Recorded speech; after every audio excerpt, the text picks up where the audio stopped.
Hey everyone, welcome back to my channel.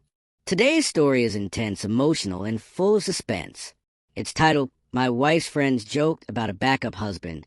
So I handed her my ring and walked away forever. Trust me, by the end, you'll understand why one cruel joke can unravel a lifetime of trust. It all began on a Saturday evening. My wife, Rachel, had invited a few of her closest friends over for a small get-together. I wasn't particularly excited, but I went along. It was supposed to be a casual night with wine, laughter, and light-hearted chatter. Or so I thought.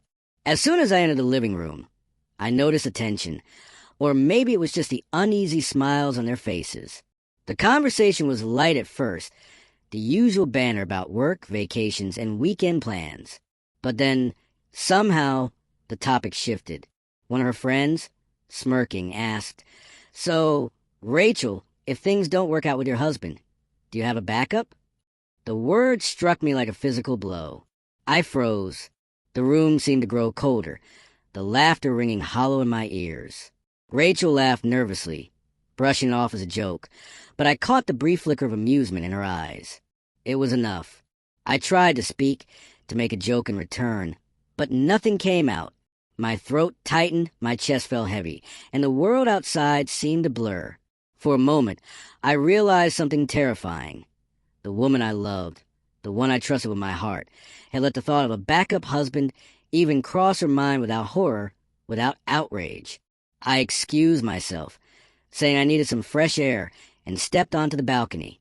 I sat down, staring at the city lights, trying to calm the storm in my mind. But the laughter from inside, the easy way they joked about my absence in her heart, cut deeper than I could have imagined. By the time I returned, my decision was made. I walked in slowly, holding my wedding ring in my hand. Rachel looked up, smiling at me, but the smile faltered when she saw the cold resolve in my eyes. "I think it's time we talk," I said quietly. Her friends fell silent, sensing the gravity of the moment. Without another word, I extended my hand, offering her the ring. "I can't stay married to someone who laughs at the idea of replacing me," I said. "I can't trust someone who treats my love as optional, a joke, or a backup plan.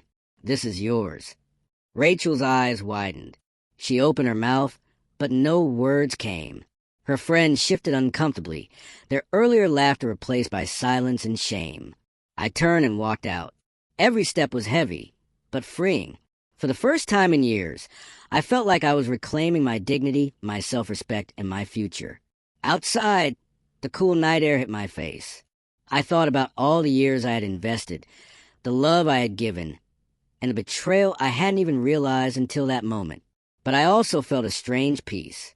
I wasn't leaving because I hated her. I was leaving because I finally loved myself enough to never accept being treated as replaceable. That night, I didn't look back. I didn't answer her calls or messages. The ring stayed hers, a symbol of what could have been, and a reminder of what I refused to become, a man taken for granted. Weeks later, I heard from mutual friends that Rachel had tried to justify the joke, saying it was harmless. But I knew better. Harmless jokes about love, trust, and commitment are anything but harmless. They expose the cracks in a foundation you thought was solid. Today, I live free of that betrayal, free of the laughter that once haunted me, and free to invest in people who value me fully. That night taught me that walking away isn't always defeat. It's survival. Thanks for watching.